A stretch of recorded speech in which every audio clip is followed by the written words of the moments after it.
வணக்கம், நான் ஸ்ரீதி பேசுகிறேன். என் அனுபவத்திலிருந்து சில பகிர்வுகள் தருகிறேன். காதலிக்கும் போது இருக்கும் இனிமை திருமணத்திற்கு பின் இருப்பதில்லை என்பது பொதுவான புலம்பல். இதற்கான தீர்வு மிகவும் எளிமையானது.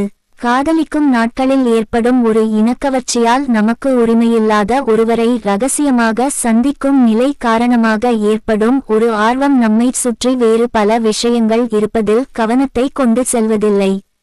நமது அடிப்படை தேவைகளுக்கான உழைப்பு, ஏற்பாடு ஆகியவற்றை பிறர் செய்து தருகிறார்கள். மகிழ்ச்சியை மட்டுமே கொண்ட சூழலில் காதல் ரசனையோடு இருக்கிறது. திருமணத்திற்கு பிறகு எல்லா பொறுப்புகளும் நம்மையே சேரும் நிலையில் தொடர்ந்து வசதியான சூழலில் நீட்டிக்க முடியாமல் இயலாமை, வெறுப்பு, கோபம் ஏற்பட்டு அது வாழ்க்கை துணையின் மீது சென்று சேர்கிறது. இதனைத்தான் மாஸ்லோ என்ற உளவியல் அறிஞரின் தேவைகள் பற்றிய முக்கோணம் விளக்குகிறது. அடிப்படை தேவைகள் அனைத்தும் நிறைவேறிய பின்பு தான் அடுத்த நிலையில் உள்ள அன்பு, ஆசை, சுயமதிப்பு சார்ந்த தேவைகளுக்கான தேடல் ஏற்படும்.